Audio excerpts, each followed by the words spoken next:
What's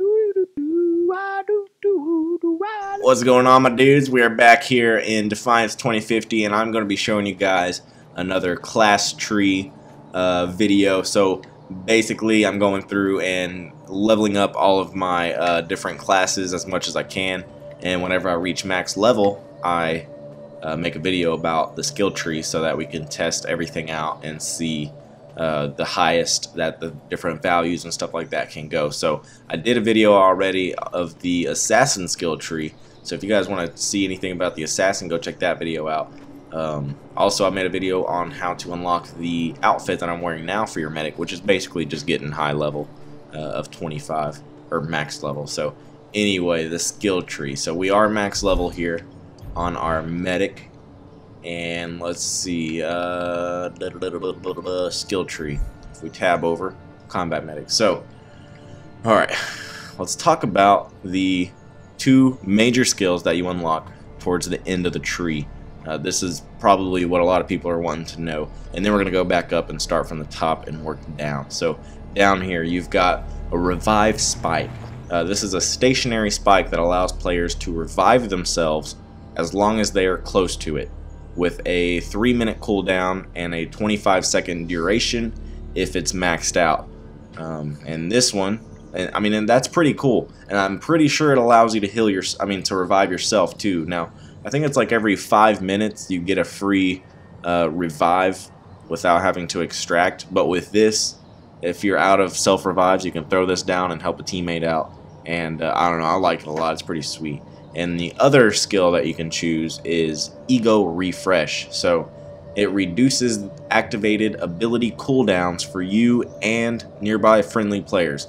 This effect cannot be triggered on any target more than once every 80 seconds with a 2-minute cooldown.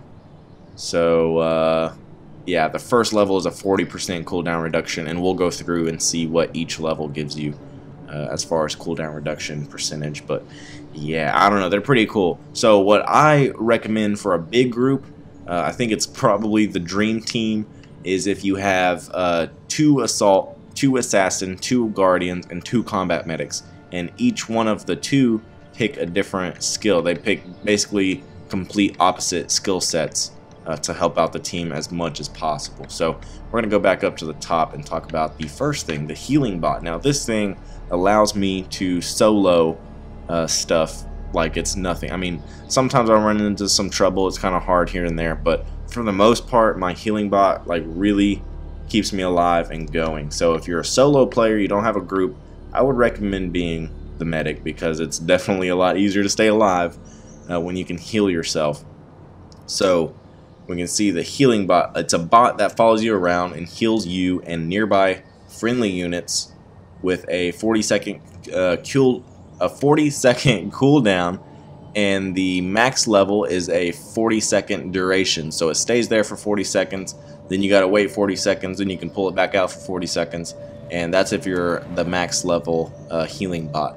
So let's see, I'm going to respec and then see what the levels 1 and 2 do. So if you automatically have it if you're a combat medic, but so let's see the current level. So level 1 healing bot is a 20-second duration, level 2 is a 30-second duration, and level 3 is a 40-second duration. Now we're going to talk about the first tier of passive abilities. So this is recover. It's got reduces cooldown duration of self-revive each time your healing bot heals a friendly unit. So the first level is a 4% refresh time. The level, did it level up? Oh, okay, yeah. And then level 2 is a 6% refresh time. Level 3 is an 8% refresh time. Level 4 is an 11% refresh time, and if you max it, it's going to be a 15% refresh time. So I'm pretty sure that the refresh time on the self-revive without this ability is like 5 minutes. I want to say it's around 5 minutes. Now, I could be wrong here. I'm not sure. I've never looked it up, but from kind of what I feel like, it's probably around 5 minutes for every time you can self-revive yourself. So if you have this maxed out, you'll actually be able to do it 15% faster. So whatever 15% of 5 minutes is, minus or subtracted from 5 minutes. I don't know. I don't know if it's worth getting, but at least you know it's there. So I'm going to respec again and check out these other skill values. So the second skill in the first tier is Savior. Reviving another player grants you both a buff that decreases incoming damage for 10 seconds.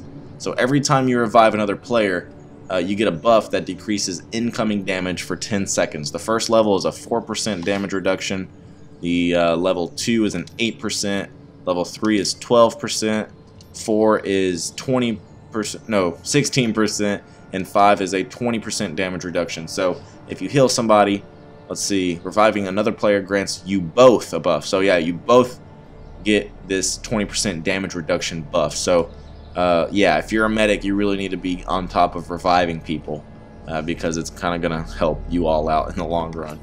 So I'm going to respec and check out this motivation skill. When you kill an enemy, give yourself and nearby friendly units increased reload speed for 5 seconds. Now, I think this was the one that I was originally rocking with because, I mean, you're pretty much always killing people. You know, you don't really necessarily always revive someone, and I mean, even the self-revive here, it's like a 15% thing. So I don't know. I kind of prefer the motivation skill. So when you kill an enemy, give yourself and nearby friendly units increased reload speed for 5 seconds. The first level is a 5% faster reload. Level 2 is a 10% faster.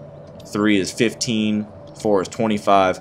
And max motivation is 40% faster reload. So that's pretty cool. When, I mean, you've got, if you kill somebody and you need to reload, I mean, it helps all of you out reload almost half as fast, like not half as fast, but half added, I don't know, 40% faster. So, and you've got 5 seconds to reload, and then, yeah, I don't know. So I like that skill, and I'm going to stick with that one.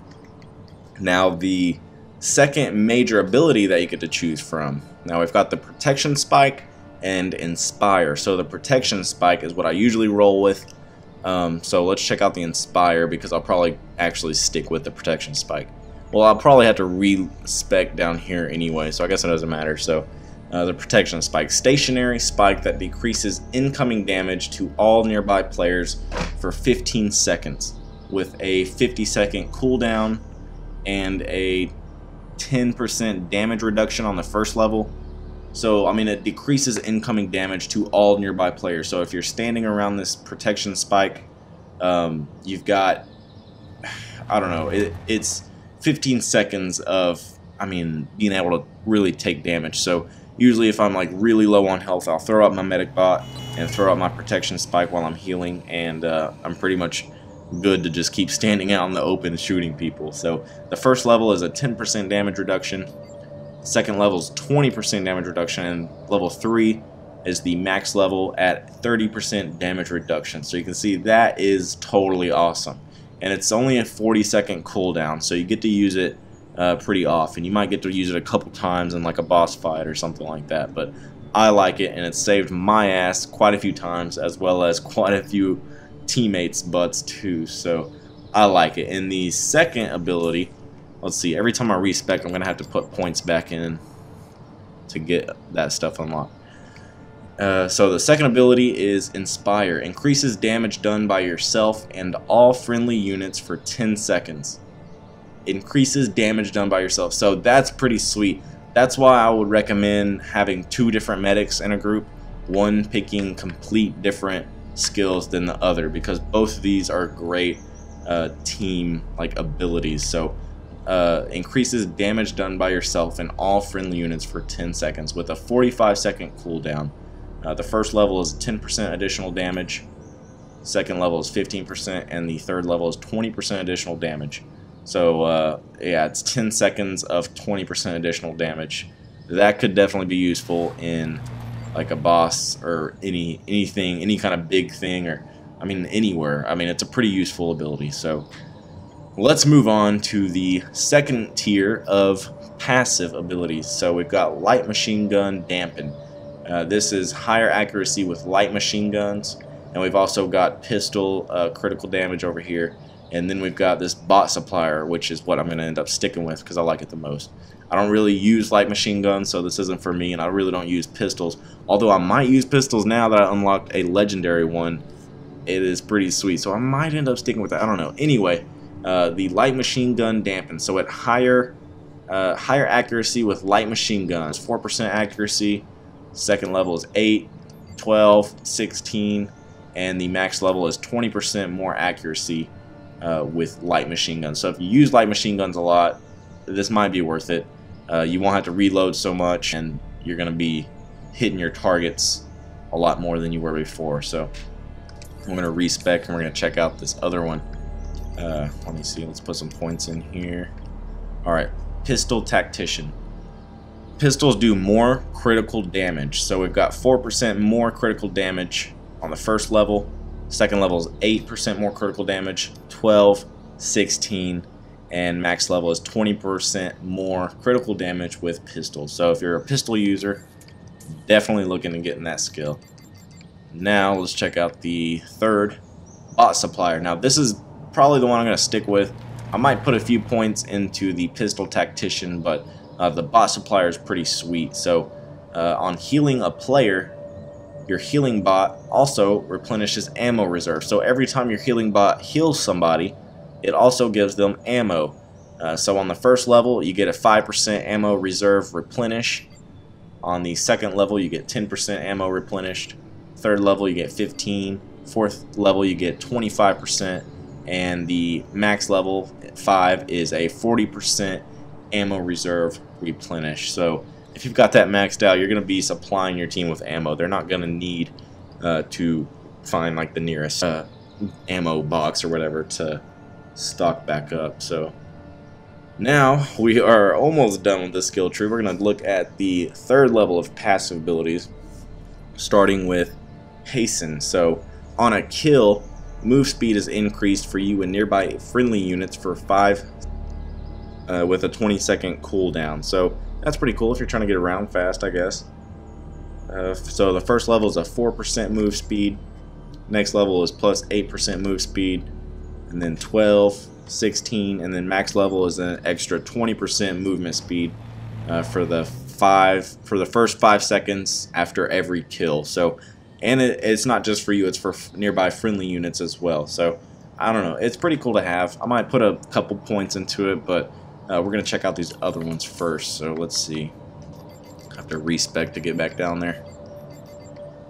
All right, we've got One for All. When you revive a group member, other group members are also revived. So if you've got a big group and maybe you're tackling something really hard late game, this is going to be worth it.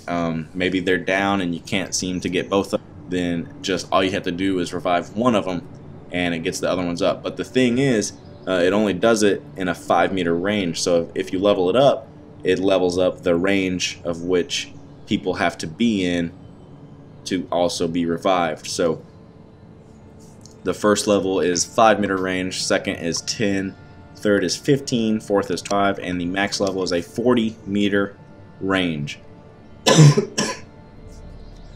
So if you have this ability, you're going to want to share with your teammates and let them know that if they go down, they need to huddle up and get as close as they can together.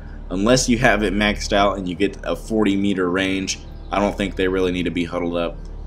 They can be pretty far away from each other and it'll still revive them. So yeah, it's a pretty cool skill to have. I don't know. I'm not really needing it right now, but I definitely can see how useful it can be in late game whenever stuff really gets hard. So the last passive ability in Tier 3 is Bot Empower. On healing a player, your bot gives them a buff that increases their fire rate for 5 seconds. So yeah, if you stick to the right side of the tree, you're basically leveling up your healing bot quite a bit, and which I like the healing bot. You can use it pretty freaking often. I think it's every 40 seconds, right? So the first level of this is a 14% faster fire rate, 16, 18, 21, 25. Oh yeah, okay. So the max level is a 25% faster fire rate. Let's see, for 5 seconds. So on healing a player, your bot gives them a buff that increases their fire rate for 5 seconds. So it's 5 seconds of 25% faster fire rate. So that's cool, I guess. It's alright. I usually heal up. I usually use my healing bot quite a bit, so I'll probably stick with that one. And then we talked about the revive spike with a 10%, 20, or not percent, but 10-second duration, then 20, then I think it's 30, then 40 if it's maxed out. So now we're going to talk about ego refresh. Reduces activated ability cooldowns for you and nearby friendly players. This effect cannot be triggered on any target more than once every 80 seconds. With a 2-minute cooldown and a 40% cooldown reduction in the first level, then 50, 60, and 70 if it's maxed out. So it's a 70% cooldown reduction if this is maxed out, and it reduces activated ability cooldowns. So I don't know, that can actually like really be useful. I know it's kind of seems like more of a buff thing, and maybe a lot of people underestimate the power of some of these buffs, but that is really cool. And I think honestly I might just keep that one, because I try to use my revive spike, but usually if they're out of self revives, they seem to extract themselves rather than wait for the revive spike. So I'll probably just stick with this one, that way it's like bound to help out more. Anyway, dudes, we have checked out all of the skills here in the medic class. I hope you guys enjoyed. Hopefully it helped you make a decision on whether or not you want to be a medic. And pistol. Ooh, boy, I unlocked this pistol. Let's see how I unlock this thing. I think if you go to zones in your goals and then go to Madeira, you can see you have to do side missions and then find all the Madeira data recorders. And then you've got this badass legendary gold pistol. And I just got it, so I'm gonna go see how cool this thing actually is, how much damage it does. And yeah, so keep an eye out for more how-tos and stuff like that here on Defiance 2050 on my channel, and I will catch you guys on the flip-flop.